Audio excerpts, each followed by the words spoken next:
Bienvenidos a este encuentro que hacemos todos los meses desde el Movimiento Liberal Argentino. Bueno, hoy tenemos tres personalidades dignas de escuchar dentro de lo que es el ámbito de la educación, y realmente la educación es un tema muy importante, porque nosotros no hay un día en nuestro día que no digamos ante algún hecho que suceda, que vemos en la televisión, que suceda en el país, cuánta falta de educación, o sea, ¿dónde fue a parar la educación? Y bueno, es un hecho que nos preocupa muchísimo. Por ello, bueno, ellos nos van a explicar bien desde su punto de vista qué es para ellos la educación y cuál es el proyecto que tienen de ellos de educación. Sarmiento decía que la educación civiliza y desenvuelve las mentes, ¿no? En la moral en los pueblos. Así como Nelson Mandela también decía que la educación es el arma poderosa para cambiar y para hacer cambios profundos en una sociedad.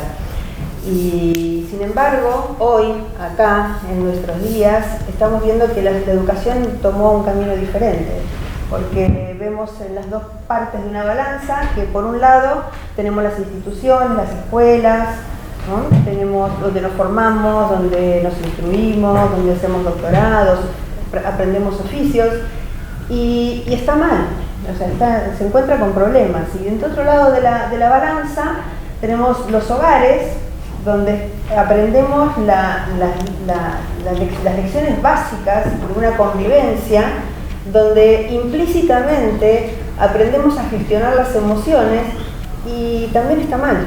Entonces, bueno, acá los expertos nos van a decir qué es para ellos y cómo podemos cómo podemos hacer reflotar la educación. Así que quiero presentar ¿arrancamos con María? Sí. Porque nos cambiaron el orden. Nos cambiaron todo. Lo bueno es saber adaptarse. En este momento del mundo es lo más importante. Yo les propongo que hoy, como individuos interesados en la educación, o sea, de ser espectadores, pasemos a ser protagonistas, que cada uno desde su interior, porque todos tenemos una idea formada de lo que es la educación o el concepto o lo que queremos, ¿no?, para nuestro país. Entonces les propongo que pasemos a ser de espectadores a protagonistas. Entonces les propongo que después que diserten tres personas, hagamos una pequeña mesa de debate, de preguntas, así enriquecemos más el evento. ¿Parece? Bueno, empezamos con María Novakovsky. Es nieta de inmigrantes eslavos, ingleses, españoles e italianos que vinieron a la Argentina a principios del siglo pasado. Nacida en una familia de 5 hijos, hizo sus estudios en un colegio bilingüe en Temperley y concluyó su carrera profesional de arquitectura en la UBA. Trabajó como perita arquitecta en el Tribunal de Tasaciones de la Nación, se desarrolló también en el ámbito privado, llevando adelante la marca Musimundo, abriendo locales comerciales en todo el país, y además se dedica a la educación en las ciencias exactas como profesora de matemática de adolescentes de nivel secundario en el ámbito público.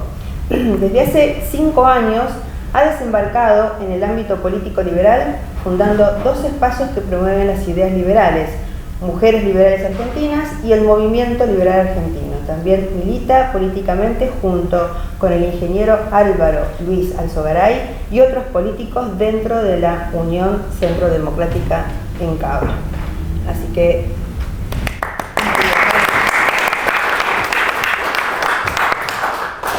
Muchísimas gracias a todos por participar en un día tan frío. Recuerdo que cuando comencé los primeros pasos en política, siempre hablaba de educación y era el tema del cual nadie quería hablar. Todos se preocupan por las políticas económicas, por la política internacional, pero de educación nadie quiere hablar. Y un país desarrollado se sostiene, a mi juicio, con 2 grandes bases. Por un lado, las políticas económicas correctas, que nos van a dar el gran marco que un país y una sociedad necesita para desarrollarse, y por el otro lado, políticas educativas sanas que le permita a los estudiantes y a los futuros productores de lo que sus mentes les permitan producir, sacar a nuestro país adelante. Recién teníamos organizado esta disertación de otra forma y me dijeron, María, ¿te animas? Abrí vos primero el juego. Dije, bueno, ¿por qué no? Si en el aula continuamente nosotros planificamos que las cosas sean de una forma y de repente tenías pensado dar un determinado tema y te encontrás que dentro del aula mandaron a alguien del ministerio a observar tu clase, o no, o enviaron a alguien que está capacitándose y quiere ver vos qué tal la haces dentro del aula. Que además, porque la mayoría de la gente cree que tenemos aulas homogéneas. Hace 13 años doy clases en Capital Federal en un colegio estatal donde lo que menos tiene es una población homogénea, es por demás heterogénea. El 60% de estos chicos viene de la Villa 31. Hay un porcentaje, un 20% que será de la Comuna 1, chicos que vienen de provincia de Buenos Aires porque no están encontrando en la provincia de Buenos Aires el nivel educativo que quieren, los papás no encuentran el nivel educativo que quieren para sus hijos, menos después de las últimas medidas que Kicillof está implementando con esto de que los chicos no tienen que repetir. Chicos que van al Teatro Colón, que son bailarines y que necesitan sí o sí recibirse. Entonces nuestras aulas, y hablo de Capital Federal, que es el ámbito dentro de lo que es el territorio argentino donde más recursos se disponen en función de cada alumno, se convierte en un tubo de ensayo, en donde por un lado se da algo mágico, en donde vos ves como chicos que tienen distintas habilidades aprenden a convivir entre ellos. Hay chicos que pertenecían tal vez a estratos sociales, a lo que era una clase social económica media alta, acomodada, y que de repente después de 20 años de distintos gobiernos socialistas se vieron que están fuera de las posibilidades de acceder a un colegio privado.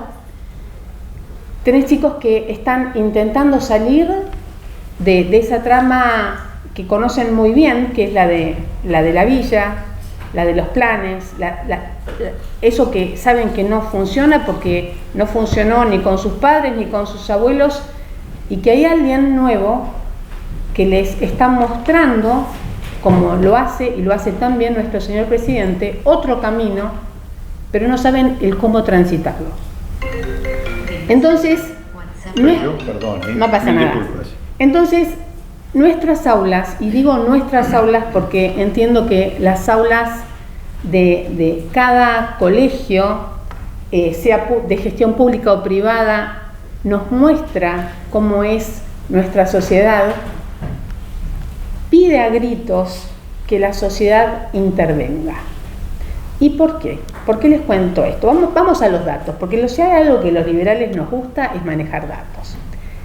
De cada 100 chicos en Capital Federal, solamente 13 se reciben en tiempo y forma.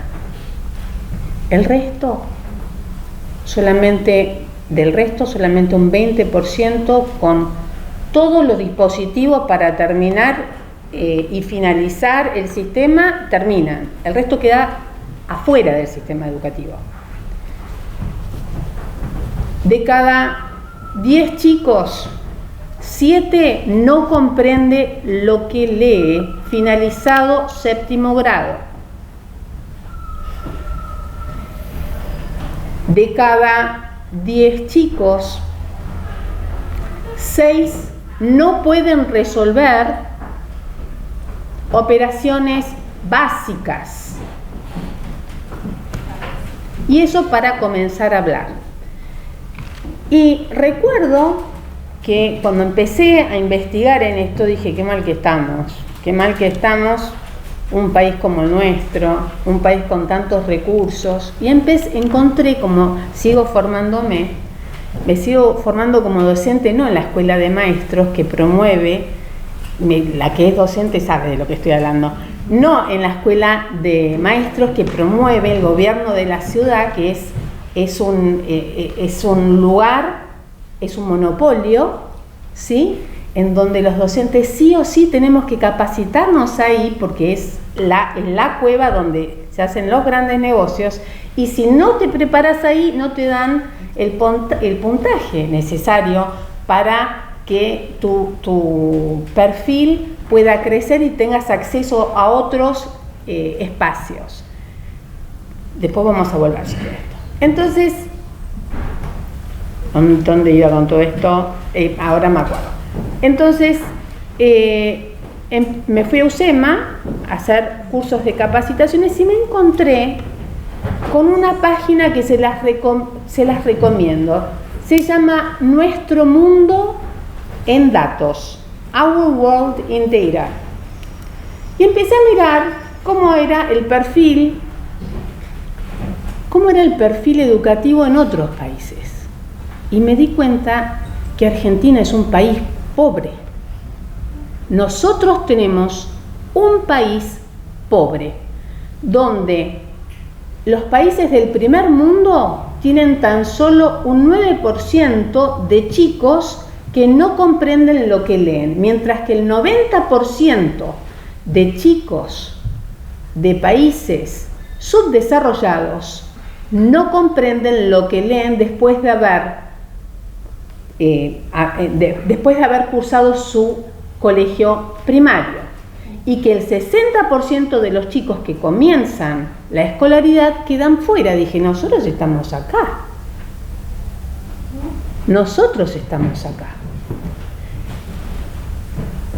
Luego pensé en para quienes educamos. No es lo mismo educar a un chico que tiene una mamá, un papá, que tiene una comida todas las noches y una cama tranquila en donde reposar. El rol de la escuela cambió. En la escuela no solamente se educa. Para muchos chicos es un lugar seguro donde estar. Es un lugar que le va a permitir alimentarse por lo menos 1 o 2 veces en el día. Es un lugar donde los papás saben que pueden dejar a sus hijos seguros para ir a trabajar. Acuérdense lo que pasó en la pandemia. ¿Sí? Entonces el rol de la escuela cambió. No solamente cambió el rol de la escuela, cambió el rol docente. Nosotros no nos dedicamos nada más que a impartir educación. Tenemos que convivir en una misma aula con chicos que tienen un pasaje por su educación dentro de lo que significaría la normalidad. Tenemos chicos que tienen distintas dificultades, porque con las nuevas políticas socioeconómicas de repente tenés un nene que es autista, tenés un nene que es borderline y que la mamá se cayó del sistema de salud y que ese nene ya no tiene más la medicación para tomar, pero la escuela no puede decirle a la mamá, mire señora, usted no puede poner a su hijo en el aula con el resto de la gente porque está discriminando. Y entonces sucede que antes de empezar a dar clases te clavas medio ribotril para no agarrarte de la lámpara o no matar a alguien, y cuando te vas le pedís a Dios por favor que hasta la semana que viene no los vuelvas a ver, aunque sabes que eso es mentira porque el otro día te vuelve a tocar en otra aula y en otro piso y en otra ubicación una situación similar. Hoy la Argentina depende, estamos hablando de colegios acá, en la parte con mayor cantidad de ingresos que tenemos por provincia. Imagínense lo que pasa en Villa Tesey o lo que pasa en La Quiaca. Entonces, cuando estamos pensando, y a veces estas idas y vueltas que uno tiene al pensar hacia dónde queremos ir con la educación, a veces me digo a mí misma, digo, bueno, esto es típico de políticas económicas de gobiernos socialistas. Y empiezo. Y en el 89, ¿quién estaba? Menem. Y después de Menem, que eran políticas neoliberales, ¿quién vino? De la Rúa. Bien, centro, derecha. Y después vino el peronismo. Y después el kirchnerismo. Y después nuevamente Macri. Y después otra vez Fernández. ¿Sí? Entonces yo creo que la educación argentina no es una cuestión nada más, no es solamente una cuestión política, es una cuestión de toda la sociedad. Y esto no se arregla solamente con políticas económicas que sean las correctas.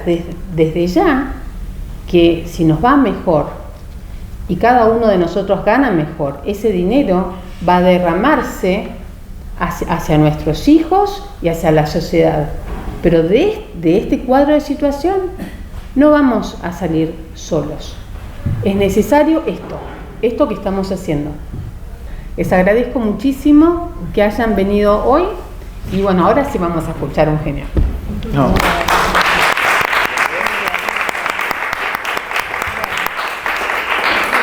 Te voy a presentar primero. Sí, ¿cómo? Bueno, estamos con Eduardo Martí, contador público, Universidad de Buenos Aires, Bachelor of Arts in Economics in Grove City College, Pensilvania, USA, Entrepreneur. Es profesor de Economía Política y Finanzas en la Universidad de Buenos Aires, en la Escuela Superior de Economía y Administración de Empresas y en la Universidad Francisco Marroquín de Guatemala. Bueno, ahí están las fechas, los periodos. Fundador y director general de Junior Achievement Argentina, fundador y presidente de Fundación Educación para el Futuro. Con ustedes, Eduardo Martí. Muchas gracias y buenas tardes. Gracias, María, por la invitación. Un motor fuera de borda con 5 Marías, cambiamos la Argentina y gracias también a este lugar tan lindo que nos alberga hoy. Yo les traje algunas reflexiones generales sobre lo que yo considero educación. Soy hijo de educadores, madre y padre, profesores. Mi madre tuvo un colegio que se llamaba el Instituto Renault, el apellido de mi madre, en Caballito cuando éramos chicos, y me crié, somos 5 hermanos, viendo a mamá y papá dando clases. Armaron un instituto que se llamaba el Instituto Martí, lleva mi apellido. Preparaban alumnos para ingresar al Nacional Buenos Aires, al Carlos Pellegrini, al Liceo Naval, al Liceo Militar, y tenemos un caserón con varios dormitorios, varias salas adelante, donde mamá y papá daban clases, terminaron contratando 18 profesores, mi casa se convirtió en un colegio y nos criamos de esa forma. Cuando faltaba un profesor, lo reemplazábamos. Cuando ya mi primera clase la di a los 14 años. Mi padre era profesor de historia, estaba muy acatarrado y me dijo, andá y lee estos apuntes. Empecé a leer los apuntes a mis alumnos, chicos de 12 años, yo tenía 14, me decían, Eduardo, vos no sabés nada, vos tenés que leer todo. Bueno, no sabía nada, había ingresado al Buenos Aires dando historia, geografía, matemáticas y lengua con un buen examen, había salteado un año encima, pero me entrené dando clase. Doy clase, tengo 71, empecé a los 14, hagan cálculos. Me encanta dar clase y me encanta la educación. Pero lo que describió María con el fracaso de la educación argentina me llevó a reflexionar sobre cuál es el problema. Y no solamente es en la Argentina, es un problema que prácticamente abarca toda América Latina, se ve en los Estados Unidos, se ve en muchos países de Europa, obviamente en menor grado y con mucho menor alcance, pero es un fenómeno sobre el que hay que reflexionar. Y yo les traje argumentos acá bien salvajes para irritar a unos cuantos, pero no voy a dejar de decirlos porque esto es en lo que creo. Pero arranco entonces con razonamientos un poco básicos para sacarlos un poco de contexto y a ver si me siguen en este razonamiento. ¿Cómo llegamos al mundo? No tenemos garras, no tenemos colmillos, no sabemos trepar por los árboles como los monos y no somos demasiado rápidos, nuestra velocidad no es demasiado grande, estamos desprovistos de instintos de supervivencia, apenas contamos con algunos sentidos, algunas sensaciones que son las que nos alejan de aquellas cosas que nos lastiman y nos acercan a aquellas cosas que son placenteras. Pero son sensaciones básicas como para alejarnos del fuego, para no quemarnos, para evitar que nos peguen un golpe con una piedra en la cabeza o que alguien nos lastime con una garra o con lo que fuere. Como sapiens, nuestra herramienta de supervivencia, ¿qué es? El cerebro humano. ¿Y qué característica tiene el sapiens? Si nos metemos un poquito más en qué quiere decir eso de que nosotros podemos razonar. Quiere decir que podemos formar conceptos. Lo que no pueden hacer los animales es formar conceptos, por lo menos conceptos un poquito elaborados.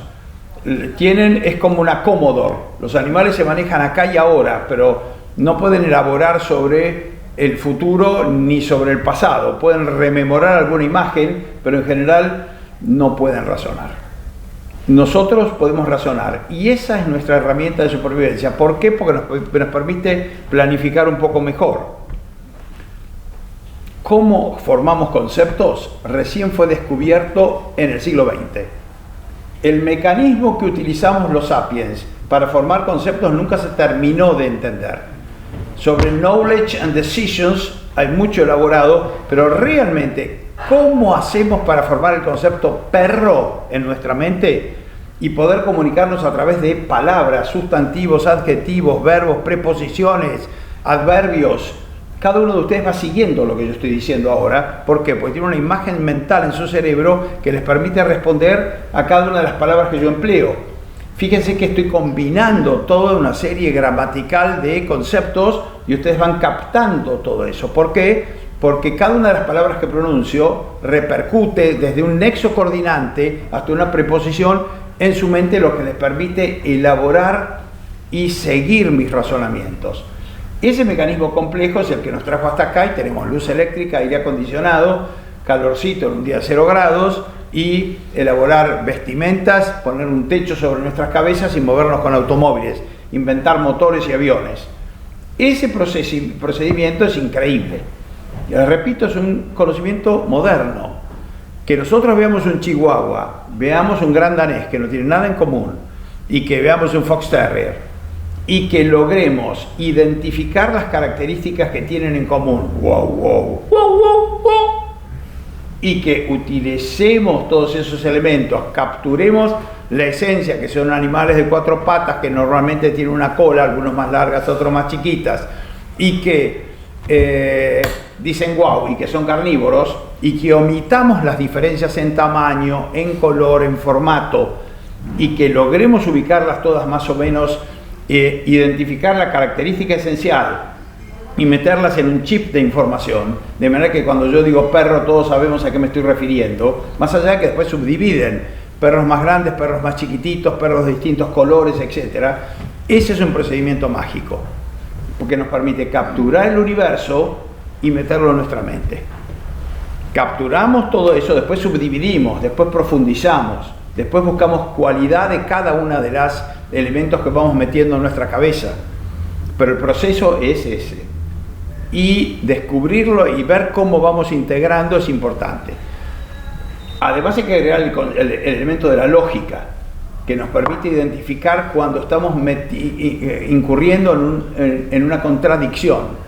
Cuando integramos mal algo, el cerebro nos hace ven, ven, ven, ven, frena acá, te estás contradiciendo, hay algo que estás integrando mal, lo que nos permite revisar nuestras proposiciones, tratar de encontrar errores de razonamiento. Y eso es lo que nos permite operar una apendicitis. llevar a un hombre a la luna, operar un ciclotrón o estudiar los agujeros negros o los quarks. Eso es lo que nos permite ir incorporando el universo a nuestras mentes. Estos procesos los estudia la epistemología, que es una rama de la filosofía. Entonces, ¿qué tiene que ver esto con educación? Tiene que ver en que, primero, cuando hablamos de educación, que es una forma de comunicación, tenemos que entender para qué nos sirve. Y nos sirve, primero, cuando nacemos, nos enfrentamos a un universo desconocido, que tenemos que tratar de entender. Entonces, miramos ese universo y tratamos de identificar cómo funciona, qué leyes lo rigen. La naturaleza, para poder ser comandada, previamente tiene que ser obedecida. Tengo que encontrar esas leyes y a partir de allí puedo elaborar teorías. Entonces, eso lo estudia en filosofía la metafísica, que podríamos decir la física en general, es decir, la naturaleza del universo, cómo funciona, qué leyes lo rigen. Esa es una visión que tenemos que tener, el mundo ahí afuera. Pero después nos tenemos que mirar en el espejo y decir cómo funcionamos y qué clase de bicharracos somos. Entonces, al observarnos, vemos que tenemos 5 sentidos, 2 ojos, 2 orejas y una boca para que escuchemos y veamos el doble de lo que hablamos, prudencia, dice la naturaleza, y por otro lado el gusto y el olfato, que nos tiran más información que para incorporar. Toda esa información es identificada, procesada e integrada en nuestros cerebros. Y a partir de allí elaboramos y nos conducimos. ¿Para qué nos sirve toda esa información? Bueno, primero para mirarnos en el espejo y ver cómo funcionamos y ver realmente qué clase de animal somos. Porque a partir de lo que somos y a partir de la investigación que hacemos del universo que está ahí afuera, podremos deducir cómo interactuar. ¿Cómo interactuar para qué? ¿Para qué? Yo les doy muchas veces clase a mis alumnos, les doy una charla de que se llama Aladino y cómo alcanzar tus sueños. Y la pregunta que les hago a los chicos es, si vos tuvieras que hacerle una pregunta al universo y que una pregunta importante, ¿qué le preguntarías? Muchos me preguntan, muchos levantan un dedo y dicen, bueno, ¿para qué estoy aquí? Le digo, bueno, por eso es un agente secreto que fuiste enviado en una misión secreta al planeta Tierra, pero en principio, ¿para qué estás aquí? Lo que es autoevidente, que estás para vivir tu vida, ¿no es cierto? ¿Para qué está el avestruz? ¿Para qué está el león? Y bueno, para respirar el aire a la pradera, para quebrarle el cogote a un ñu y comérselo, y para aparearse con unas cuantas leonas que anden por allí y pelear su lugar en la manada. Para eso está el león. ¿Para qué estás vos? Estás acá para vivir tu vida con intensidad, de acuerdo a tus características. ¿Querés convertirte en un animal? Podés, pero corres el riesgo que te metan entre rejas en un zoológico o en la cárcel, como si te comportás como un animal. Tenés que comportarte como un sapiens. ¿Y el sapiens cuál es la principal característica distintiva? La capacidad de razonamiento. Y a partir de la capacidad de razonamiento, deducís un montón de cosas. Deducís que tenés que ser libre para pensar, para actuar de acuerdo a los dictados de tu razón, y a partir de allí que tenés que respetar igual derecho a los demás. Por eso la vida en sociedad implica el axioma de que el principio de que ningún ser humano tiene derecho a iniciar la fuerza contra otro. No puedo invadir tu esfera de derechos. Las relaciones entre nosotros son de carácter contractual, no de violencia. Tienen que ser de seducción. Vos me haces sentir bien, yo te hago sentir bien, y no de violación. Vos no me haces sentir bien, yo te hago sentir mal. Esas son las características de los animales que somos nosotros. Así funcionamos. Entonces, a partir de la visión que tenemos del universo y de nosotros mismos, que yo les di algunas características básicas, que somos seres racionales, podemos deducir o intentamos deducir cómo actuar, que es la tercera. Necesitamos un código de valores que nos diga esto es bueno para vos, esto es malo para vos, esto es justo, esto es injusto, esto es correcto, esto es incorrecto. Necesitas un código de ética que te diga esto, seguí este camino, para allá no que hay un precipicio. Y eso también lo deducís. Lo deducís viendo tus propias características, que sos un animal racional y que por lo tanto todo aquello que contribuya a darte seguridad en tus razonamientos, a poner foco en tu razonamiento, a entender el mundo que te rodea, a entender a los otros bicharracos que interactúan con vos en sociedad, de manera de respetar sus ámbitos y lograr que ellos te respeten a vos, entonces vas a poder acercarte a vivir, vas a tener más chances de vivir una vida plena, una vida más realizada, una vida que se abra a conseguir tus propósitos, a tratar de ser feliz. La Constitución americana dice, instituimos estos derechos, entre ellos la importancia de estos principios, la importancia de la búsqueda de tu felicidad. ¿Qué es la felicidad? El alcance de tus logros sin contradicciones. Que estés tranquilo y que te establezcas tus metas, para qué viniste al mundo, cuáles son los deseos y las cosas que querés lograr y intentar lograrlas. Esa es la vida, ¿no? Ir caminando sobre estos principios. Ahora, todo esto requiere una mente que funcione. ¿La querés abandonar? ¿Querés volver a tus instintos? Cortaste los instintos. No sabes ni cómo sembrar, ni cómo cazar, porque para cazar tenés que fabricar herramientas y armas, ni cómo construir una vivienda, ni cómo abrigarte, ni siquiera no entendés muy bien ni cómo tener sexo. Necesitas cierto conocimiento básico, incluso para las cosas más instintivas y más elementales. Cortaste los instintos, tenés que razonar todo. No querés razonar, chocas contra la realidad, te golpeás, o volvés al comportamiento animal sin demasiadas armas, así que es muy probable que termines mal. Entonces, en todo este proceso, nos gusta vivir en sociedad. ¿Por qué nos gusta vivir en sociedad? Porque obtenemos dos elementos. División del trabajo, yo soy bueno para pescar, vos sos bueno para cazar, yo te doy mis pescados, vos me das tus conejos. Intercambiamos. Conocimiento, yo sé de física, vos sabés de química, vos sabés construir una vivienda, yo soy hábil para cazar, y a través de ese intercambio vamos forjando nuestro futuro. Estamos mejor.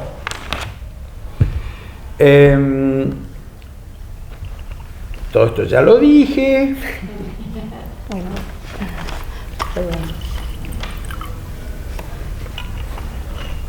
Bueno, entonces, si pensamos en educación, con este prólogo filosófico que les di como para tener un poquito de contexto, ¿qué deberíamos razonar? Deberíamos decir, ¿qué es la educación sino enseñarles a los chicos las herramientas básicas para que aprendan a pensar y razonar? Si esa es nuestra herramienta de supervivencia, si a partir de allí tengo mejores chances de vivir una vida plena y razonable y tratar de ser feliz, uno de los principales propósitos de la educación, puede haber otros, no lo niego, debería ser enseñarles a los chicos a confiar en su herramienta de supervivencia, que es la que les va a dar autoestima, les va a dar seguridad, les va a permitir manejarse un poco en control y decir I did it my way cuando se mueran, lo hice a mi manera, como canta Frank Sinatra. Es decir, establecen todos ustedes sus propios criterios. Entonces, ¿cuál es el propósito de la educación? A mi juicio es enseñar a pensar, a razonar, utilizando el método lógico. Pero eso implica, ok, muy lindo, pero ¿quién educa? ¿Quién paga la cuenta? Porque la educación no es gratuita. No hay tal cosa como es free lunch. Alguien tiene que pagar la cuenta. Entonces son decisiones que hay que tomar. Es decir, ¿a quién corresponde decidir en qué vamos a educar? ¿A quién corresponde decidir con qué contenidos vamos a educar? ¿En qué materias? ¿En qué temas? ¿Qué es lo interesante y lo importante? ¿A quién corresponde decidir cuál va a ser la logística que vamos a emplear? ¿Qué vamos a comprar? ¿Vamos a comprar pizarrones? ¿Vamos a comprar laptops? ¿Vamos a pedirle a Elon Musk que nos mande servicios satelitales para tener clases online de los mejores expertos del mundo y tener acceso a educación de calidad? Vamos a utilizar inteligencia artificial para traducir inmediatamente los discursos de Steve Jobs y de Elon Musk. Vamos a darles a los chicos clases de robótica. ¿Quién decide todo eso? Entonces, el punto aquí es, ¿lo decide el Estado? ¿Vamos a poner la educación en manos del Estado? Ojo que el Estado, si ponemos la educación en manos del Estado, es una empresa pública. Y como toda empresa pública, aun cuando esté, en lugar de brindando un bien específico, está brindando un servicio, va a tener las características que tiene el brindar cualquier servicio o cualquier producto que brinda una empresa pública. Entonces, ¿y cuáles son esas características? ¿Cómo funcionan las empresas del Estado? Implica muchas de las características, yo las enumeré por acá. El capital, cuando ustedes crean una empresa pública, sea Entel, sea Aerolíneas Argentinas, sea Ferrocarriles, etcétera, cuando arman la empresa, si yo armo una empresa, estoy por armar a una ahora a los 71 años, la voy a lanzar en septiembre, que es una empresa educativa, muy divertida, ya los voy a invitar. Una empresa, un streaming va a ser. Pero cuando arman la empresa tienen que pensar de dónde saco la guita para poner esto en marcha, quién me va a financiar. Entonces, a esa pregunta es, en una empresa estatal ese problema no existe, porque si yo logré aprobación en el Congreso, tengo los fondos, el capital va a ser confiscado, alguien se va a poner, poniéndose esta balagancia, cobro impuestos.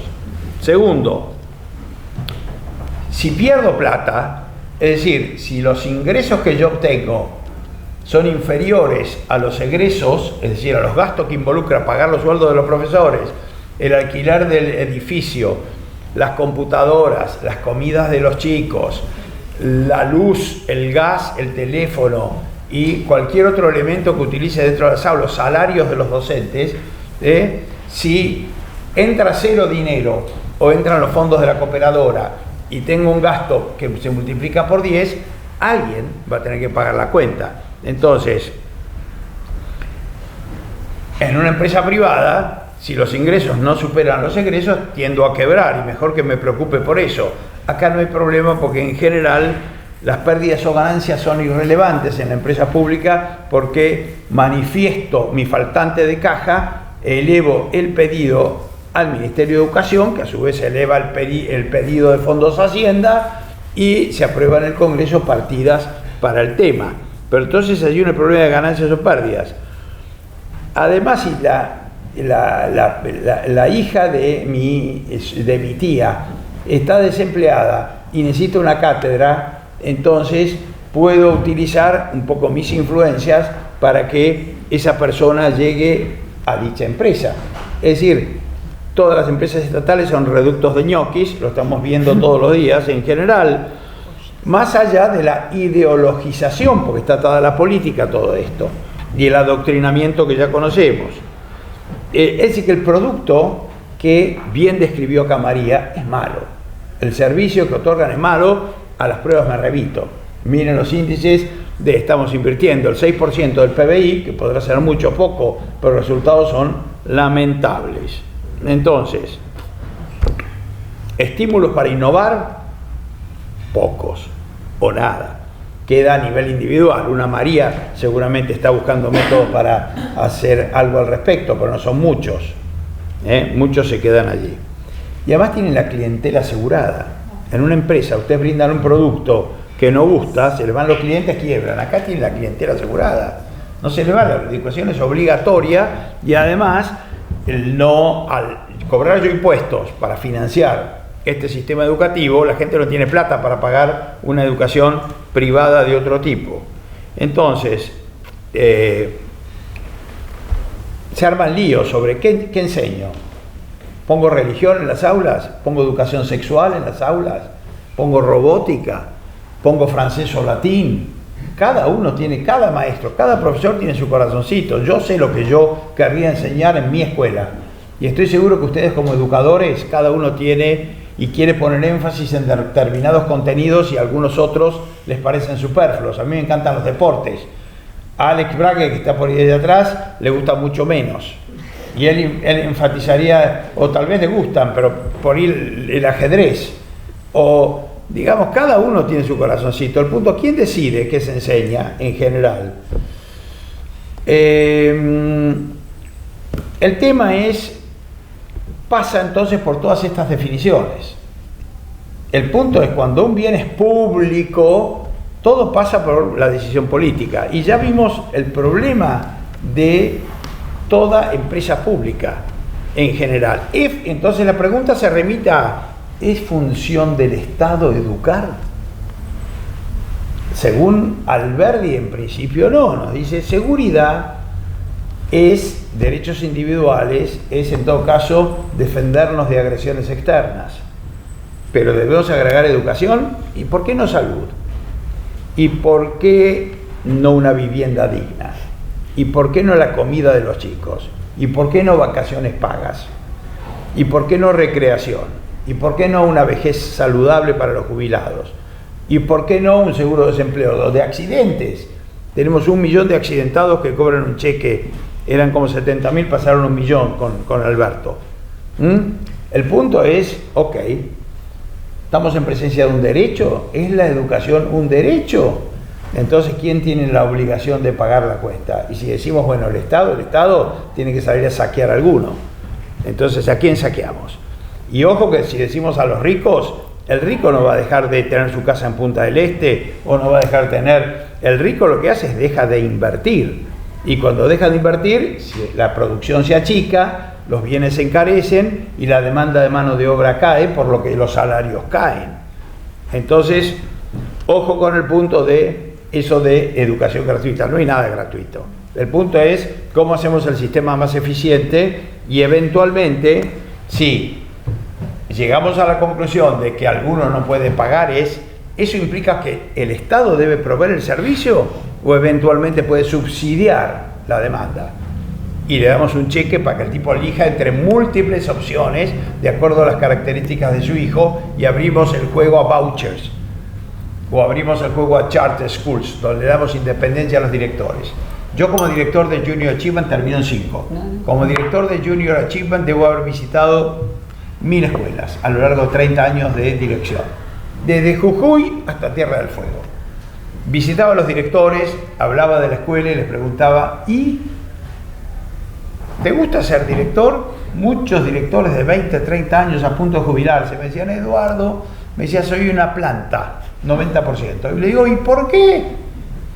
Y porque no puedo tomar decisiones, no puedo contratar profesores porque me vienen dados en función de antigüedad o puntaje otorgados por cursos que hacen los gremios. No puedo seleccionar contenidos porque me vienen dados por los NAP, núcleos de aprendizaje prioritarios, y las inspectoras. No puedo manejar presupuesto porque me viene dado. Lo único que tengo 2 fonditos de la cooperadora, de manera que si se rompe el gas o tengo que cambiar una ventana o lo que sea, nunca tengo un mango. Si quiero echar un vago, un tipo que utiliza el estatuto del docente para no venir por 4 meses, no puedo porque me termina haciendo un sumario a mí. Entonces, ¿por qué no te vas? Y tengo 30 años en esto invertido, estoy esperando jubilarme. Todas sus ilusiones de transformar, de convertir a los chicos en genios, en darles motivación para la vida, que vivan vidas prósperas, llenas de aventuras interesantes, todo para abajo. Hunden el espíritu aventurero, entrepreneur de los docentes, que si son docentes es porque aman el conocimiento y aman el intercambio. Entonces, el sistema se estanca, pierde todos los incentivos. Yo doy clase en Derecho, tengo un pizarrón y la tiza. Ahora me pusieron una pantalla móvil donde te puedo usar un marcador, pero no están los marcadores. UBA, Derecho, Figueroa Alcorta. Uso un marcador, no está el borrador. Tengo que comprar yo mis marcadores. El frente de la universidad, Derecho, grafiteado. Mando una carta al decano y digo, viejo, mande borrar el graffiti. Si no logran que ustedes respeten el derecho de los demás, ¿con qué cara van a enseñar? Les pregunto a mis alumnos, ¿saben qué es un derecho? No saben definir. Citan a Kelsen en general. Y si la ley dice que hay que matar al que está cruzando el muro de Berlín, es una familia, vos les disparás igual, y si la ley lo dice, sí lo hago. Ese es el perfil de enseñanza, ideologizado y con un perfil salvaje. El punto es, un buen sistema educativo tiene que seleccionar hechos a conocer, y si el sistema educativo es estatal, ¿qué hechos va a demandar que los alumnos conozcan? La colonización y el maltrato a los indios a través de la mita, el yanaconazgo y las encomiendas, que fueron verdad, pero enfatizar solamente o los derechos de los mapuches, o obviamente la tragedia de la esclavitud y el resentimiento de negros contra blancos y de mujeres que han sido maltratadas sin derecho a voto, obligadas a casar con quien no se querían y obligadas a obedecer a los maridos. Vamos a exaltar todos los conflictos humanos, vamos a exaltar la lucha por la libertad y los beneficios que podemos gozar hoy, o ver un poco cómo se consiguieron que los derechos sean respetados. Los razonamientos sobre el tema de educación se pueden también llevar al arte, o se pueden llevar al Inca, o se pueden llevar a la cultura. ¿Quién paga la cuenta? Es muy lindo, sí, pero ¿quién paga la cuenta? Vamos a saquear a la gente para manifestar un tipo de arte que yo quiero, un tipo de cine que yo quiero. El sistema no funciona. Los chicos no aprenden a manejar sus cerebros, no aprenden a entender contenidos, abstracciones de matemáticas, de cuentas, no te digo límites, derivadas o integrales, no. Te digo matemáticas básicas, una ecuación de primer grado, o tratar de entender un poquito tablas de multiplicar y dividir. Le preguntás a un chico de quinto grado o sexto grado 9 por 7 y se queda mirándote como si le hubieras preguntado un misterio. Entonces, y el mercado compite. ¿Cómo va a ser? No lo sé. En general buscan atraer buenos maestros, porque son buenos los directores, no, porque necesitan clientes, y para eso tenés que dar servicio a los padres que te exigen porque pagan la cuota. Entonces compiten por atraer buenos profesores. Si los chicos se duermen en el aula, o el director entra a un aula y están tirando papelitos, dicen: pará, viejo, ¿qué estás haciendo? Llegaste tarde, hace 15 minutos que están acá y no viene nadie. Yo doy clases hace 30 años en Derecho, no conocí nunca a ningún decano o director, nadie pasó por mi aula, no saben si llego tarde o temprano, no saben si mis alumnos están contentos con mi cátedra, si aprenden algo o no, nunca, nadie. Fui al Nacional Buenos Aires 6 años, supuestamente colegio de élite, nunca un rector pasó por el aula a saludarnos. Eso en un colegio privado no existe, por característica elemental, no existe.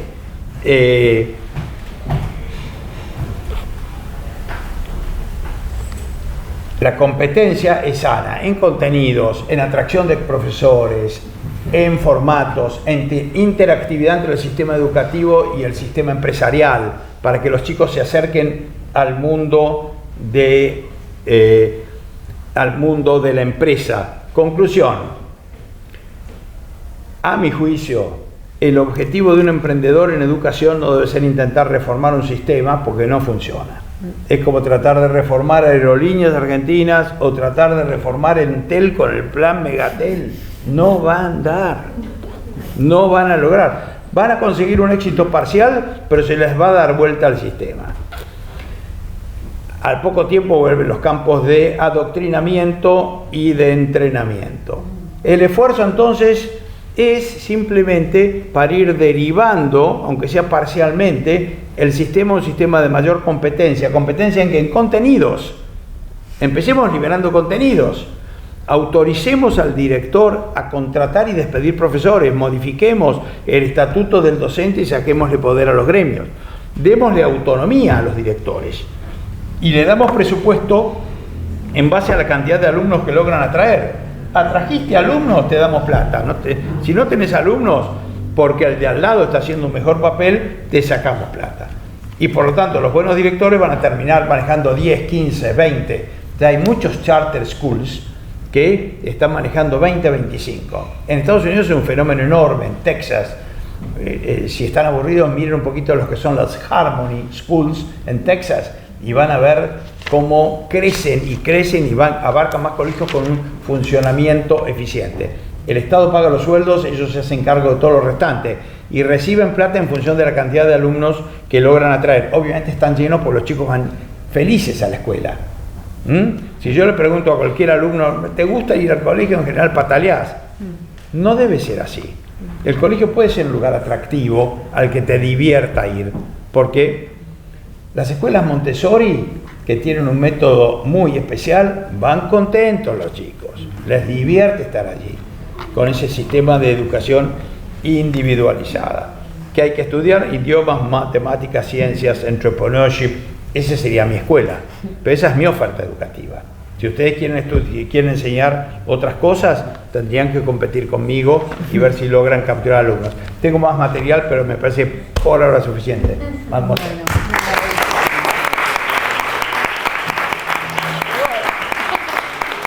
Bueno, seguimos con Marina.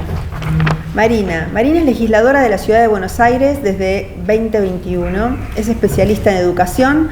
En este momento está realizando un doctorado en educación en la Universidad Austral. Es traductora pública de inglés y abogada de la UADE y máster en Derecho y Economía en George Mason University School of Law. Realizó cursos de especialización en paralegal en Georgetown University, prevención de financiamiento y lavado de dinero en la UBA.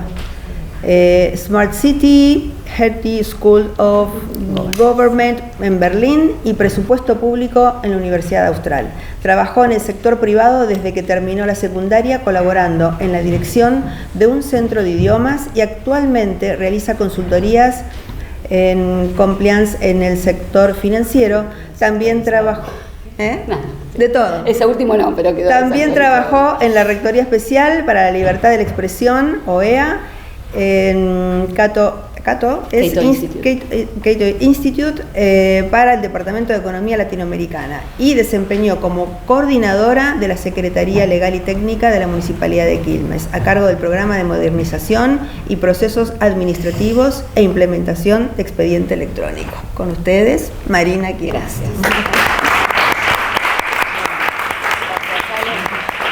Gracias Alejandra y gracias María por la invitación y a todos por estar hoy acá. Y es un honor estar al lado de Eduardo, que hicimos un 2x1 porque estoy no solo 100% de acuerdo, sino que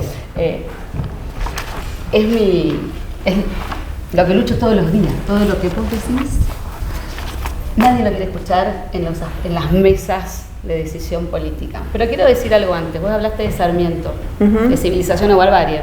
Estaba hablando de eso. Sí. A Eduardo le tocó al principio hablar más de civilización, ¿no? Porque habló del conocimiento, del razonamiento, de cómo conocemos, de cómo nos relacionamos con el mundo. Y María, vos te tocó describir la barbarie. Le describiste el sistema roto que tenemos en Argentina. Roto. Por lo cual podemos armar un sistema, porque está roto. Yo no creo que haya que modificarlo, hay que tal vez rearmar. Cuando visito escuelas también, porque es algo que, y si sabes tanto, y es porque están ahí, pues mucha de la gente que decide sobre educación no está, o se queda en lo que conoce y no abre, digamos, la mente.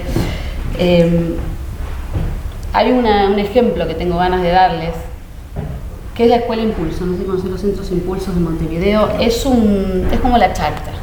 ¿Cómo? Una charter, como explicó Eduardo. Son escuelas, en este caso no aranceladas, no gratuitas, o sea, digamos, los chicos no pagan, pero están financiadas 100% por el sector privado. Porque Uruguay tiene una ley que se llama la Ley de Donaciones, por la cual los empresarios deducen muchos de sus impuestos, que es como si eligieran libremente a dónde quiere que vayan sus impuestos. Es una escuela que sale aproximadamente $1,5 millones por año, tiene 1.300 alumnos y está en Casa Valle, que es una villa en Montevideo. Les recomiendo ir, es increíble, tienen el método de Teachers for America, se trajeron de Estados Unidos una manera de enseñar en lo que es la barbarie, es decir, voy a tratar de ponerle como metáfora, ¿no? Porque es triste saber que estamos de nuevo en la necesidad de civilizar, o parte en ese sentido de nuestra población, y te encontrás, solo pueden ir chicos de esa villa, con un ejemplo, por ejemplo, más duro, a ver, de una chica en ese momento ya tenía 17, estaba terminando la secundaria, había dado el First Certificate, estaba por entrar al mercado libre a trabajar, pero de los 10 a los 13 años la mamá la vendió por droga en prostitución. Entonces, a los 13 años, por la abuela, y bueno, no hace falta contar cómo, logra que la tomen en esta escuela. Y ella misma te contaba, a mí me dijeron acá que voy a tener un tratamiento, vamos a trabajar todo lo que me pasó, pero ¿qué quería hacer con lo que me pasó?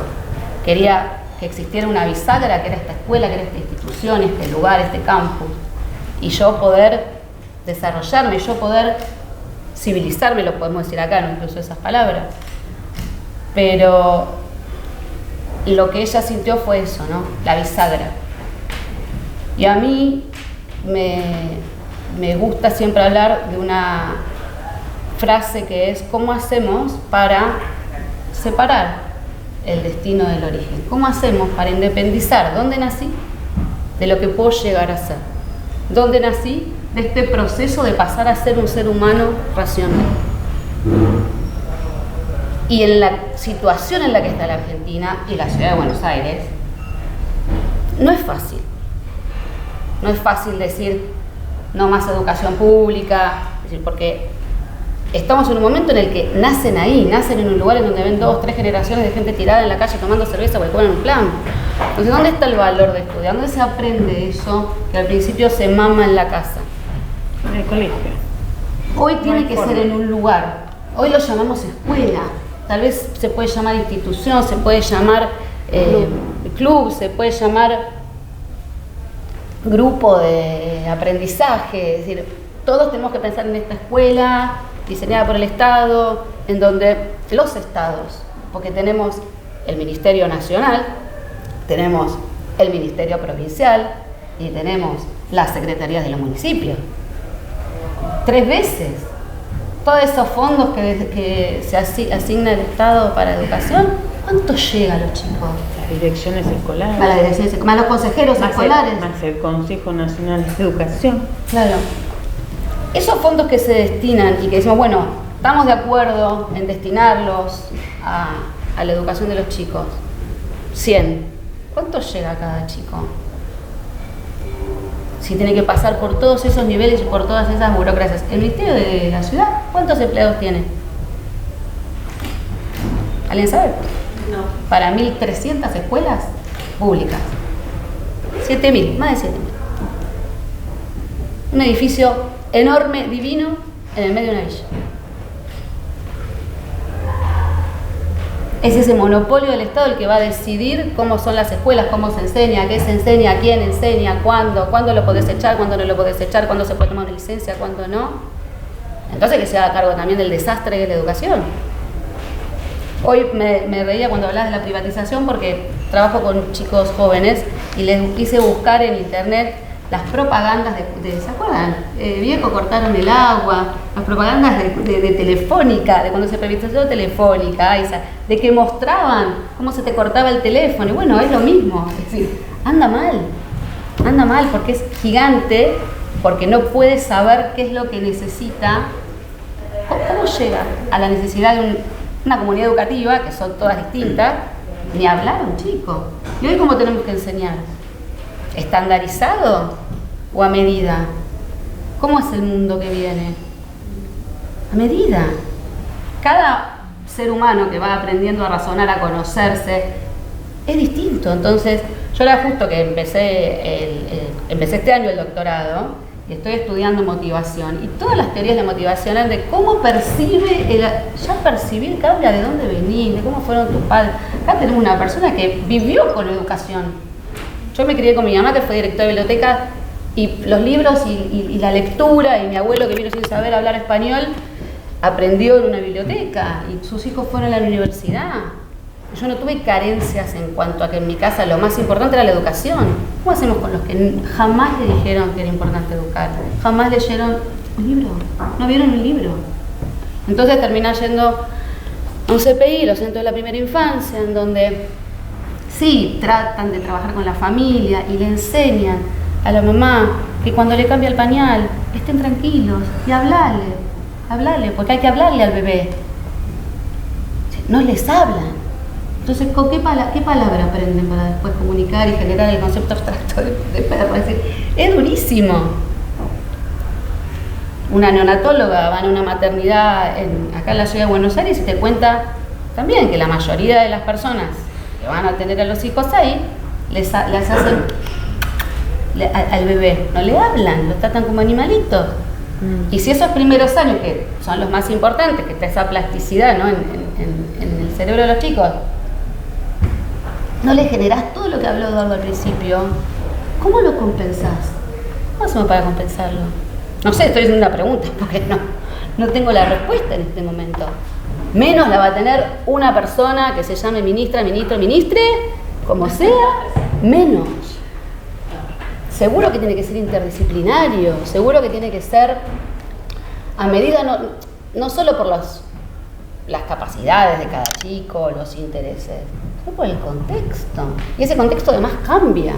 Y ojalá que cambie, que vos tengas una comunidad en la que implementes todas estas cosas que dijo Eduardo y en 5 o 6 años cambie y ya puedas empezar a tener que enseñar distinto. Ahora, ¿cómo haces si no podés echarlo? A ver, no me gusta decir echar. Si no podés desvincular a aquellos profesionales que enseñan en las escuelas y que enseñan mal. No podés. ¿Cómo hacer si pagás 3 cargos por docente? ¿Cómo hacemos para competir?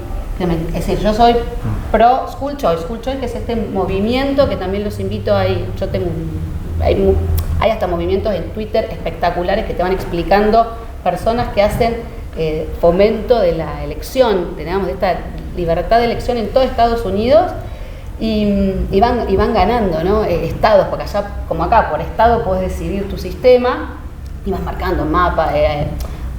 Federation for American Children, Jorge de Angeli, de nombre. Bueno, sí, yo también, pues no me contesta los mails, pero estoy tratando de que me dé bolilla. Y te publicitan los distritos libres de sindicatos. Entonces, en este distrito no hay sindicatos. Entonces, los docentes que tienen muchos problemas parecidos a nosotros. Me perdí. Entonces, creo que es muy importante, y vuelvo a lo que hablaba, esa autonomía que puedan tener las escuelas. ¿Para qué? Para decidir qué quieren dar y para competir. De ahí me acordé. ¿Cómo competimos si no tenemos información? Para competir tenemos que decir cómo te va a tu escuela, qué notas tienen.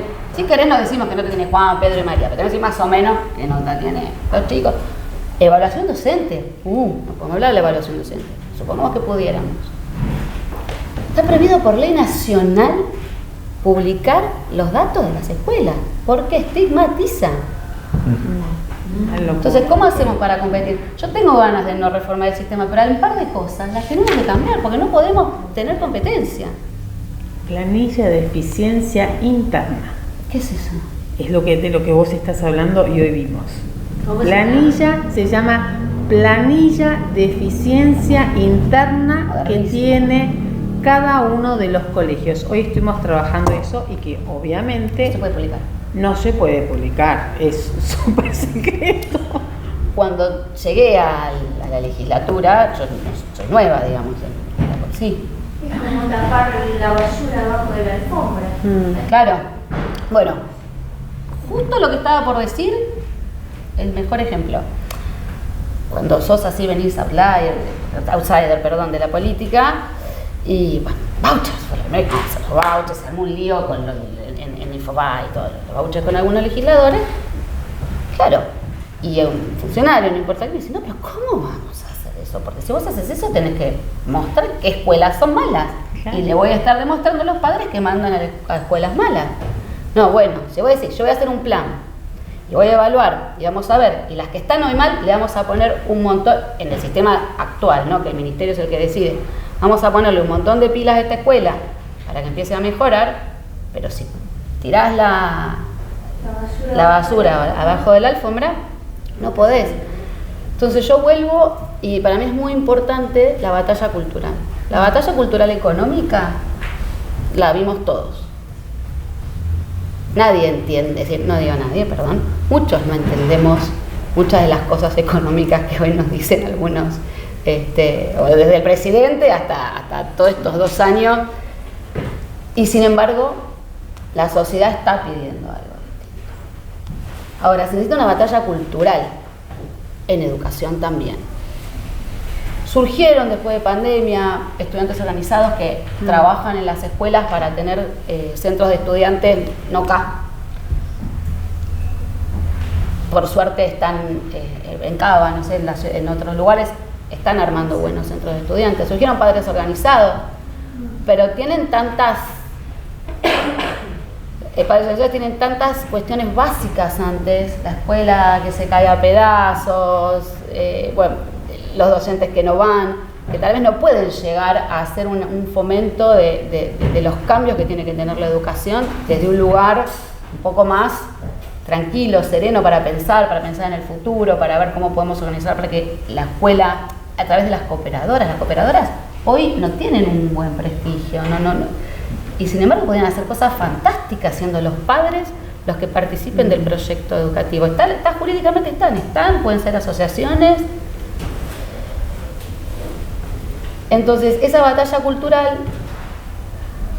tiene que permitir que modifiquemos estas pequeñas leyes, como puede ser pequeñas pero difíciles de modificar. Que decir, son poquitas, tenés que poder informar, tenés que tener un sistema de elecciones más cercano a la de los equipos directivos. Los equipos directivos son los que saben qué docentes necesitan, cuándo, qué capacitación necesitan. No sabes, en la escuela, que me falta más matemática, más geografía. Es imposible que una sola, ¿qué sería la escuela de maestros? Un organismo, una dirección, ya no sé ni qué jerarquía tiene, decida y sepa qué capacitación necesitan todos los docentes, la misma, porque además la dan a todos juntos. Es un monopolio, es una subsidiaria del Ministerio de Educación. Pero el monopolio tiene que hacerse cargo también de los fracasos. Y la formación, eso no se mide. Y la formación docente, yo al principio también tenía como un hobby los fines de semana de entrar en los institutos de formación docente y mirar los programas. Que es lo mismo que entrar al Palier. Che Guevara, la bandera palestina, el capitalismo hambriante, soja, Monsanto. Marina, pero estamos hablando en gobiernos. Acá, por eso lo tenés a Rodríguez, o lo tuvimos a Rodríguez Larreta, a un Olivieri, a un Ibarra, a un Macri. A ver, preguntar si eran gobiernos populistas, pero es acá en la ciudad de Buenos Aires. Estamos hablando de Capital Federal. Eso es lo que a mí me hace ruido. Y hay muchos docentes que tienen ganas de que les des libertad, que tienen ganas de poder decidir en qué se tienen que capacitar, que tienen ganas de poder, lo que vos decís, ¿no? Que de hecho pasa por la anarquía del sistema en algunas veces, ¿no? Que vos podés decidir, bueno, hoy tengo que hacer esto, no lo hago porque viene un chico con algún problema. Y después esa relación con los alumnos, que a veces hay que conocerse antes de empezar a aprender.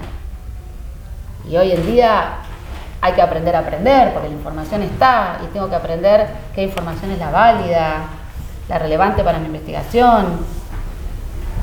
Pero no podemos estar todo el día en clase recibiendo información como hace un siglo y medio, que es otra escuela para otro momento. Como les conté que empecé con la Fundación Impulso en Uruguay, existe la Fundación María Guadalupe, que está en Tigre, y ahora están abriendo una sede en Garín, me parece, más chiquita, recomendable, súper abierto para que uno vaya a verlos. Yo soy admiradora de ese proyecto porque tienen, sí, subvención del Estado en sueldo docente y después aportes. Aportes sin esa deducción que tienen en Uruguay, tienen la deducción mínima de los aportes acá, que creo que es en ganancia, no tienen una especial para educación. Yo personalmente tengo un proyecto de ley de mecenazgo educativo en Cava, lo presenté en el 2022, se me venció en febrero de este año, lo volví a presentar en marzo de este año y todavía sigue ahí porque hay una cultura de que el privado no se meta en la educación pública. E incluso el Estado se mete en la privada, porque digamos que hay un montón de cosas que tienen las manos atadas y no las pueden, pero buscan la manera. Y sería muy importante que salga, pero... Hoy Zablowski publica un artículo, ¿lo viste? Es mi coequiper. Ah. Publicamos, diciendo mecenazgo en arte y no hay en educación. Mecenazgo en arte, ya sacaste el tema, no quería irme de tema, pero... El mecenazgo para cultura y arte era, hace un par de años, el 100% de la deducción. Después, otro gobierno de la ciudad dijo, no, 100% no, vamos a bajarlo a 80, 70, 50 y puedes hacer 3 nada más. Como los grandes bancos y las grandes empresas dejaron, a ver,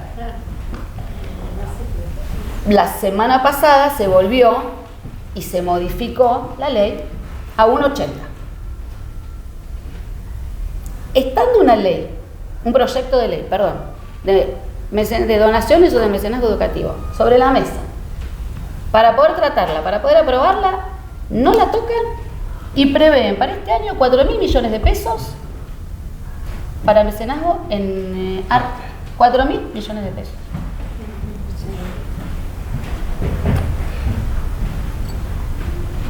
Y lo decís ahí en el recinto y tenés enfrente tal vez de la bandera de Palestina, tomemos las escuelas, tenés legisladores que apoyan la toma de escuelas y tenés otros que no, pero que no se animan a confrontarse con eso. Entonces yo creo que ahí sí la confrontación hoy está muy difícil y esa batalla cultural es muy importante y hoy es un momento para darla, es el momento. Es decir, estamos, a mí me encanta desde que me hicieron ver Game of Thrones, estamos en el medio de la batalla, tenemos las armas y ya estamos conquistando esto. Bueno, ¿qué hacemos? Armemos equipos para conquistar lo otro, pero es mucho, no sé... Mucha energía. No, de difusión, de comprometer a los periodistas. Yo quise armar periodistas por la educación, no me dieron bolilla. Es decir, todos ustedes vayan y pregunten, escarben cuando le preguntan a un candidato, escarben cuando, ¿y cómo lo vas a hacer? ¿Y qué vas a hacer? ¿Y qué efecto tiene? ¿Y qué datos analizaste para eso? Datos, chicos, datos, no hay datos. No hay datos. No se puede hacer nada sin datos. No sabemos cuánto cuesta un alumno. Puedes agarrar al ministerio y dividirlo por la cantidad de alumnos, pero no es lo mismo. Acá el presupuesto está hecho por programas. Entonces, los docentes que van al equipo de orientación. Y no sabes cuánto gasta. Yo soñaba con pasar y que haya un QR. Entonces con el celu, pum, ¿cuánto gasta en luz? ¿Cuánto gasta en sueldos? ¿Qué resultados tienen? ¿Cuántos chicos van? ¿Cuántos chicos faltan? No pudimos pasar el de que entren con dedito, con la huella digital, y que la madre reciba directamente con la huella digital. ¿Pero por qué no? Porque para los chicos entren a la escuela. Porque eso va... Persecución, es persecución.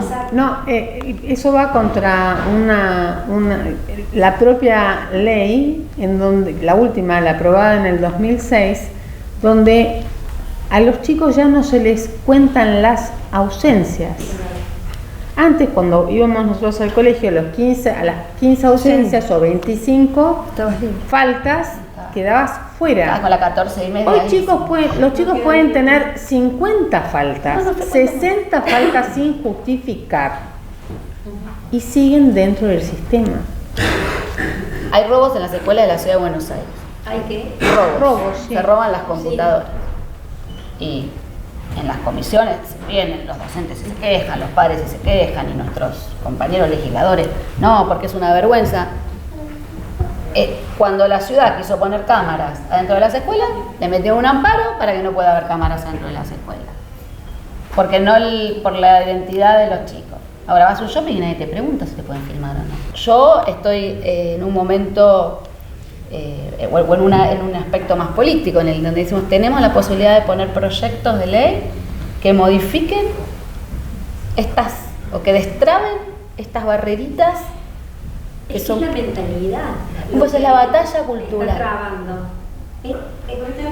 Porque en algunas personas, por ejemplo, hablamos siempre que faltan fondos y todo. Hay un montón de dinero que llega en concepto de sucesiones vacantes. Llega absolutamente todo depreciado. Entonces, de pensar en que van a hacer un gimnasio para una escuela, yo no sé si alcanzan a comprar un pizarrón. Bueno, pues porque... Me dio tanta indignación que hasta hablé con el procurador, con Astarloa. La verdad que no me fue bien, no importa, porque yo le dije lo que pensaba.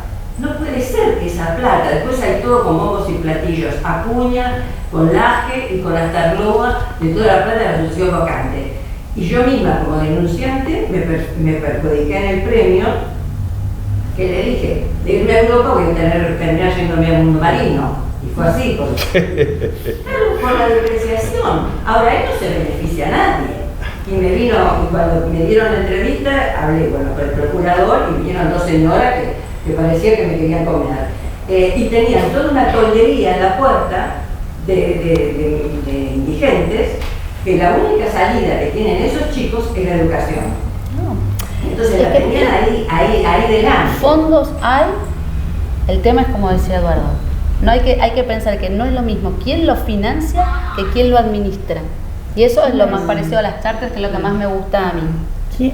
Vos podés financiar a que los chicos que hoy no pueden pagarse una educación digna para civilizarnos lo hagan. Pero ¿quién decide cómo va a ser la escuela? Y hay un montón de modelos. Se pueden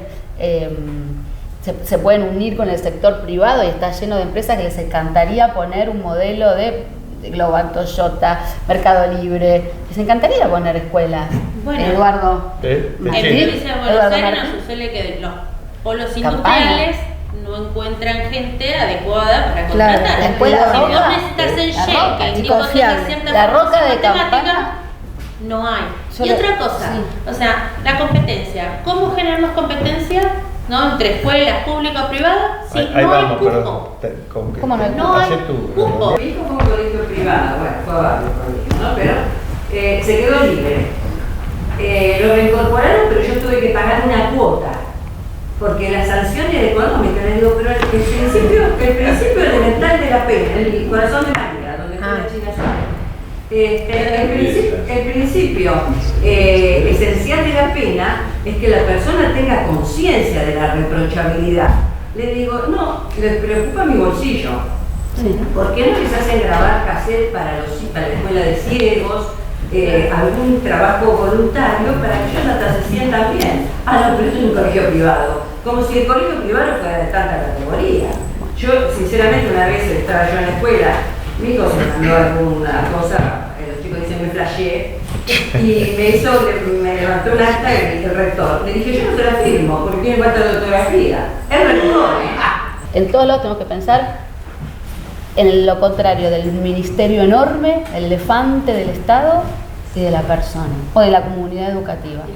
Y a través de modificaciones normativas, que es mi rol en este momento, es lo que estoy tratando de hacer, y busco el apoyo de todo el mundo para poder llevarlo adelante y presionar a aquellos que no tienen ganas. Es la clave. Gracias.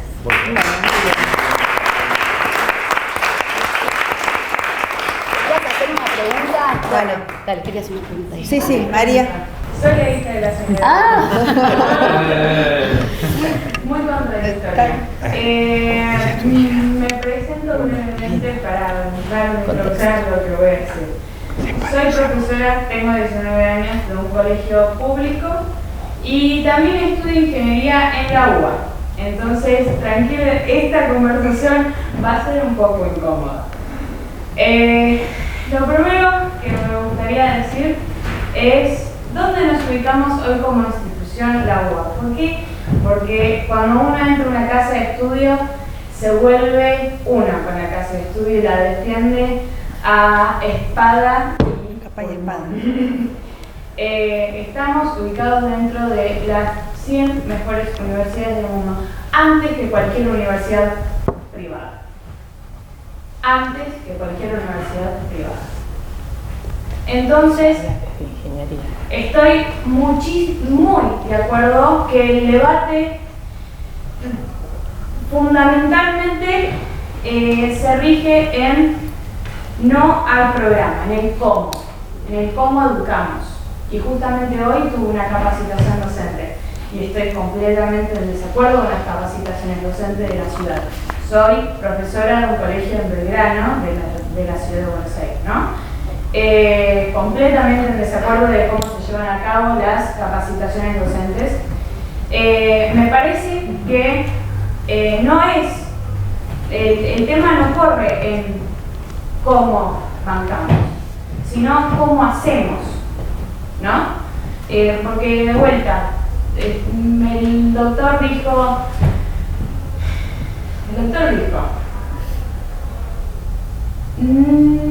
me parece que no deberíamos invertir con impuestos en educación.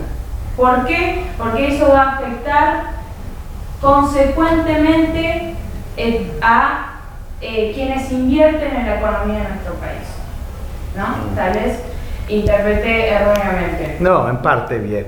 Falta un pedacito. Falta un pedacito.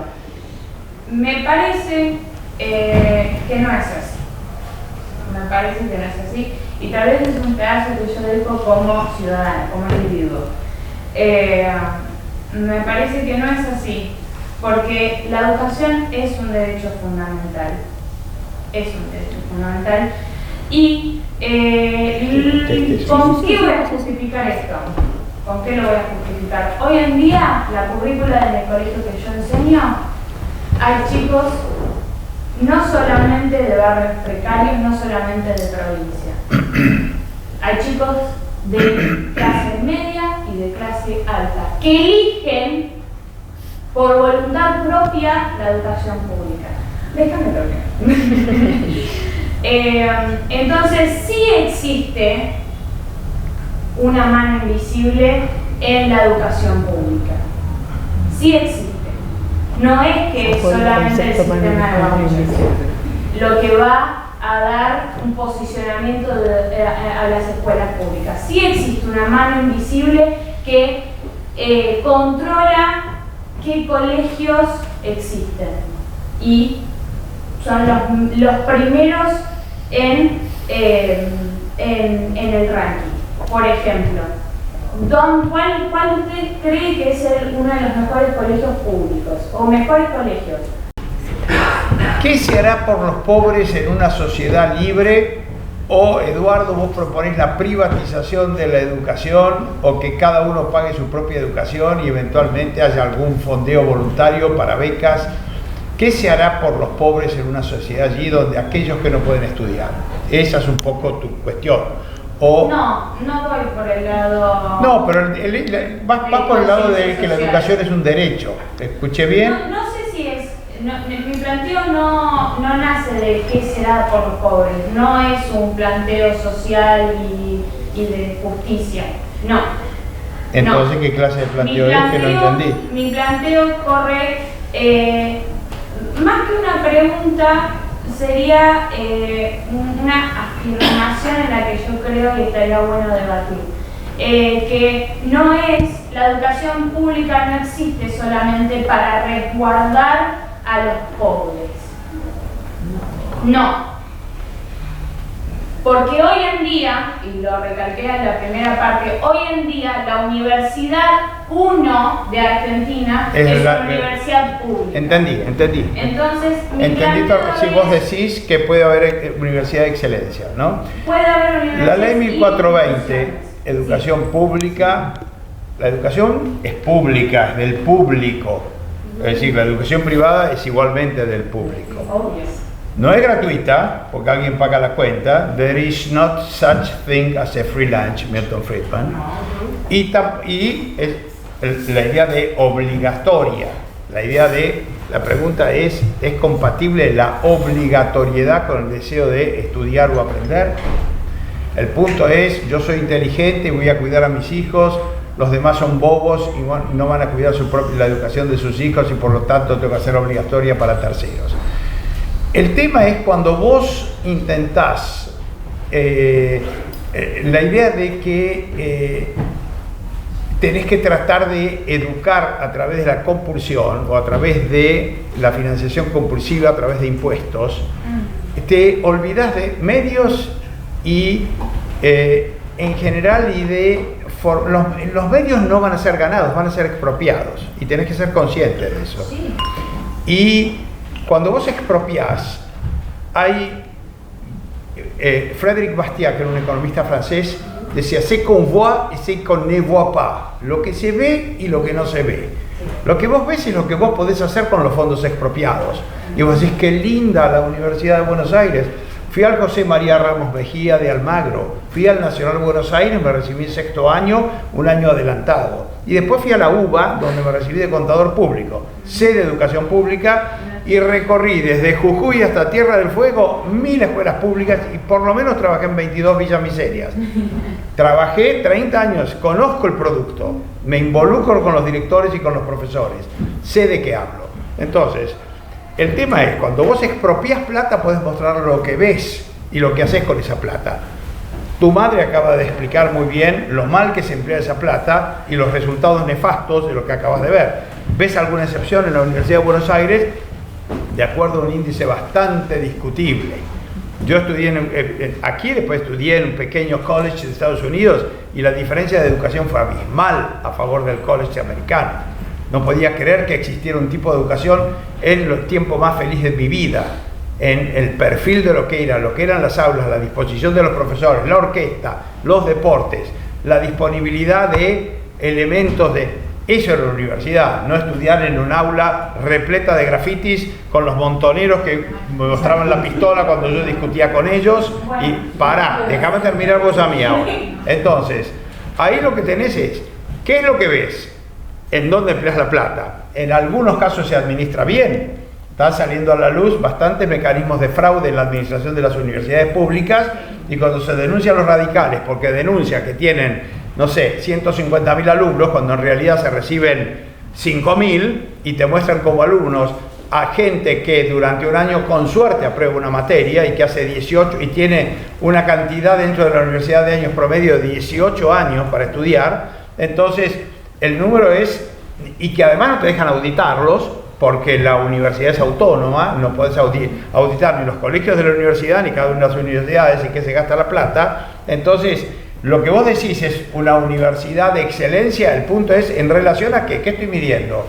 Los graduados que salen en la cantidad de alumnos que ingresan, la cantidad de docentes a los que les estoy pagando el sueldo, las investigaciones que realizan, los 4 o 5 premios Nobel de los que sacamos, de los cuales 2 o 3 en humanidades y algunos de ellos que descubren cosas ninguneados después y que tienen que trabajar en sillas de madera con su propio laboratorio y pagar los repuestos de su auto.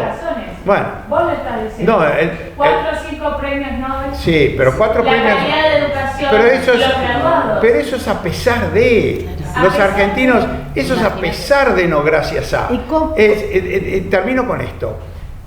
Cuando vos sacás plata a alguien, lo que vos ves es lo que ves, lo que podés hacer con esa plata. Lo que no ves son los costos y los medios. Los medios, la manera en que estás expropiando la plata, estás descuidando lo que hubiera hecho la gente con su dinero si vos no lo hubieras expropiado. Perdón, y hay un matrimonio que se mata en la ruta porque no tiene suficiente dinero para pagar las gomas, cambiar las gomas de su auto en un día de lluvia y en la Panamericana se estrola. Vos ves lo que construiste con la plata que le sacaste a los tipos. Lo que no ves es lo que hubiera hecho la gente con ese dinero. Sí, perdón. Y el punto, te dejo un ejemplo. Si vos decís que la necesidad crea derechos o que yo quiero universidad de excelencia pública y que por lo tanto se justifica la cobranza de impuestos progresivos o para poder financiar tu universidad, eso podés decirlo. Si aplicás la misma lógica Es decir, que el hecho de que vos necesites algo, la idea de que la necesidad crea derecho, frase de Cristina si las hay, o de Evita, o de Sarney, todo lo social, la necesidad crea derecho, yo necesito una universidad pública, entonces me atribuyo el saqueo. Lo que tenés que tener en cuenta es que aquí en la Plaza San Martín, yo vivo a 10 cuadras de acá, 6 cuadras, paseo a mi perrito, un Boston Terrier que se llama Lolo, todas las noches. Hay un cieguito allá. Converso con él con bastante frecuencia. Y ¿hace cuánto que no ve? Hace poco tiempo. Y le digo, ¿está ciego? Me dice, no, con un trasplante de córnea puedo recuperar la vista. Entonces el punto es, ¿hay que esperar que alguien se muera para que este buen hombre a través de un trasplante pueda recuperar la vista? ¿Vos acaso no tenés 2 ojos? ¿No podríamos meterte en una mesa de operaciones, extraerte una córnea y donársela al cieguita que la necesita? Si el argumento te resulta monstruoso, porque vos tenés derecho a tu vista y a tus... Pensá 2 veces antes de estimular proyectos de financiación pública donde no conoces al expropiado y al mismo tiempo ten en cuenta que el 3% de la población, en general de los pobres, llega a la universidad. Y el 97% te está pagando impuestos en los alimentos en el supermercado y cuando carga nafta para financiarte esa universidad.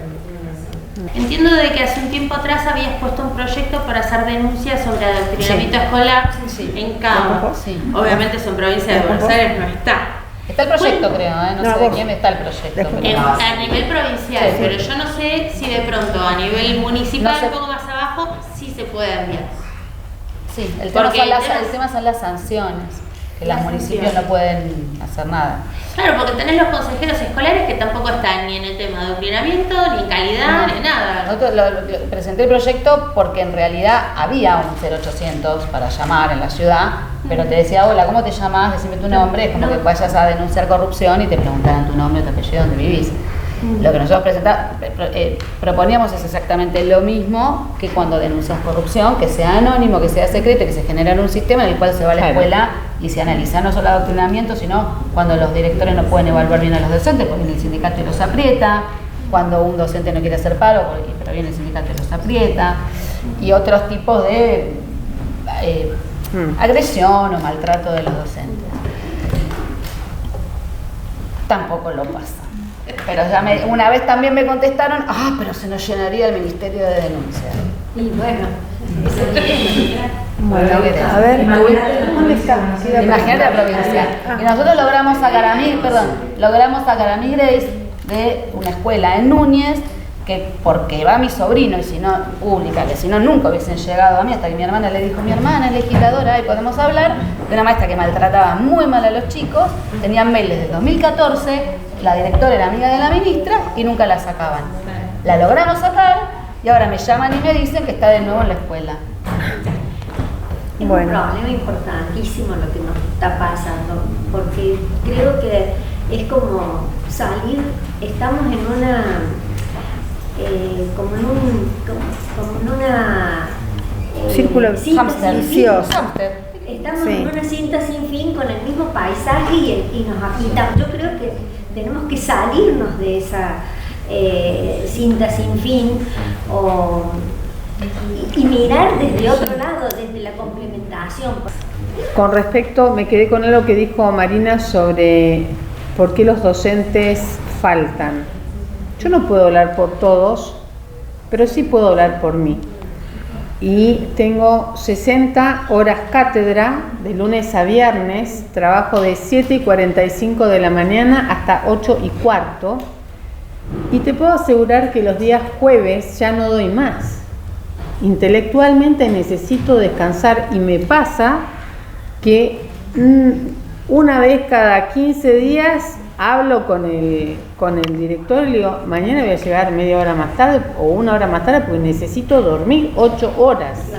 Mi cerebro necesita descansar por el estrés al cual yo sé que abro la puerta y me tengo que someter. No es el estrés de educar, es un estrés extra, que es por la realidad social que a mí me toca enfrentar cada vez que abro la puerta de un aula.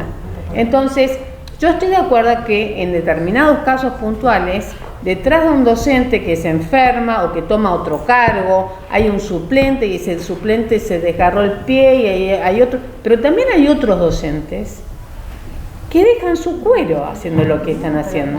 ¿No tienen equipos psicopedagógicos, equipos que compensen? Estamos de acuerdo. Eso por un lado. Por otro lado, hay pocos docentes que entiendan que la diferencia está en aprender a iluminar a los alumnos, aprender a ser creativos dentro del aula.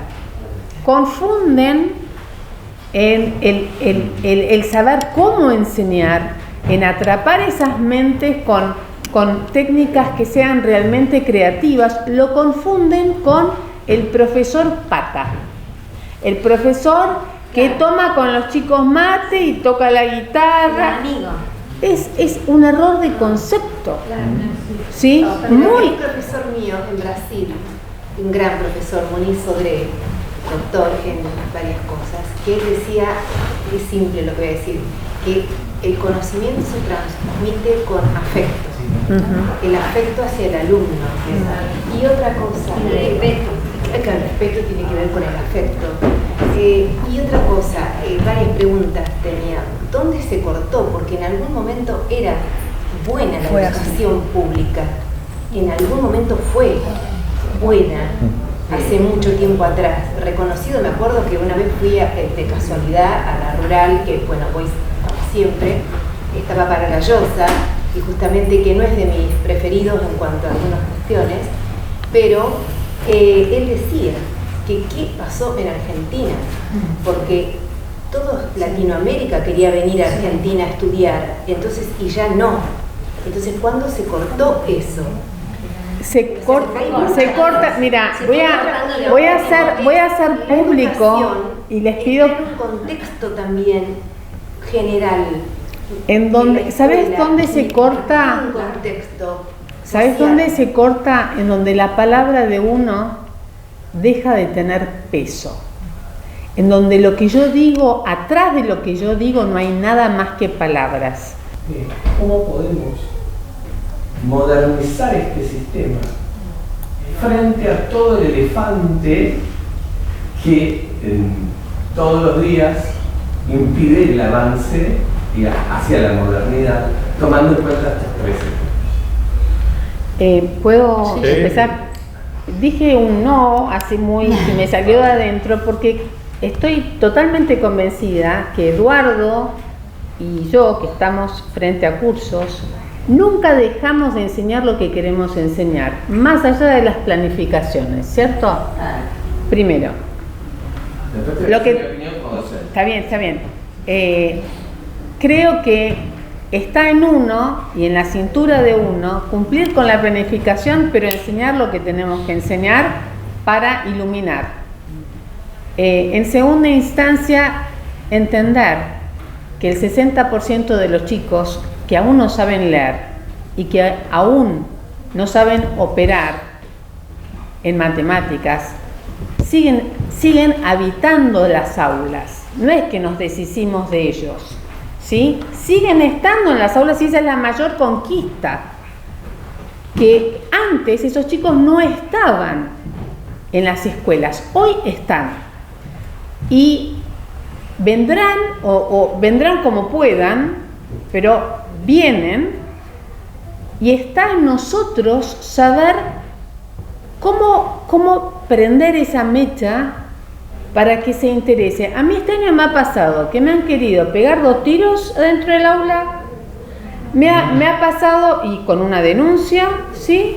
Me ha pasado de tener alumnos cuyas madres están dentro de cárceles y estaban totalmente desmotivados, y pasados los primeros 3 meses, 3 de los 4 chicos están empezando a producir.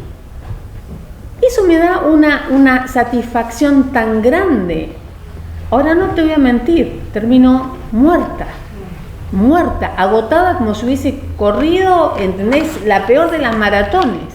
Por eso cuando escucho que los docentes faltamos, algunas veces faltamos porque no damos más. Y muchos no dan más. Ese es el punto. ¿Querés agregar algo? Queda una pregunta más y listo. Yo quiero agregar algo muy cortito. Cuando una idea madura y la población la asimila, el cambio viene. La idea de que el Estado no puede ni debe educar se insinuó en la Argentina, por eso Milei lo nombra Krause. Yo trabajo con Krause junto con 3 personas más para modificar todo el sistema educativo. Cuando Krause renuncia a todo el sistema educativo, obviamente se alerta con Krause y lo agarra en una conferencia, en un desliz, en una frase sacada de contexto, y el tipo sufre del corazón. El médico le dice: si a la primera vez que salís a boxear estás con problemas de corazón, no puedes ser ministro. Krause deja insinuado 2 o 3 candidatos, a mí me quedo como candidato, presento el plan de reformas educativas en forma completa, que obviamente no fue elegido porque Milei tiene que dar combate en otras áreas, desde cerrar el Banco Central hasta vender las empresas del Estado, tema bastante complejo. Entonces, el punto, te cuento esto porque no vas a modificar, a mi juicio, el sistema educativo con curitas, ni tratar a lo kamikaze, lo que está haciendo esta mujer, de ley por ley, tratando de es un combate desigual, es un combate tremendo contra toda la legislatura, contra todas las municipalidades, contra todas las secretarías de educación, es bien complejo. Entonces, a mi juicio, tenés que tomar el toro por las astas y liberar el sistema de sus controles y de sus trabas. Para eso tenés que explicar los beneficios de la educación libre y hay que difundir. Así como Rothbard para la parte de Banco Central, tenés The Mystery of Banking, donde propone los asientos contables de cómo cerrar el Banco Central para que no nos sigan liquidando con inflación. Hay varios libritos de Education Free or Compulsory donde te explica los beneficios de la educación libre y cómo fomentarla. Eso recién arrancó en la Argentina, es una vaca sagrada. La educación, las universidades públicas, la educación pública, los contenidos dirigidos por la elite del Politburó de Pisurno o del Ministerio de Educación, eso no puedes entrar ni tocarlo. Entonces, el punto es, en la medida que se desarrollen esfuerzos de este tipo para concientizar a la población de que vos tenés derecho a disponer de tus fondos y elegir los contenidos que querés que se le den a tus hijos, y que además la tecnología, vía inteligencia artificial, vía Khan Academy y vía todos los proyectos de homeschooling, charter schools, vouchers, está pasando por arriba a Baradel. Entonces, en la medida que eso, y que tenemos que tratar de apurarnos un poquito para ponernos al día y no seguir arrastrados en esta corriente de fango y lodo, a pesar de los buenos ejemplos de que por ahí podés salvar una universidad, o la mente de los ingenieros racional que combate contra la decadencia y todavía pueden mostrar logros. En la medida que seamos conscientes de todo eso, va a venir el cambio. Se va a liberar el sistema educativo y los talentos que abundan en la Argentina, pues son enormes, y la cantidad de emprendedores que hay, vas a ver una innovación en educación que te va a sorprender. Y el cambio va a ser tan abrumador que hasta el más bestia de los chicos, sin educación, sin padres que los cultiven, va a progresar. Eso se viene. Depende de nosotros la fuerza que pongamos para acelerar el cambio, para que lo veamos en nuestras vidas. Yo espero verlos antes de morirme, me quedan 20 años, ya calculé, así que espero que llegue antes de que nos vayamos.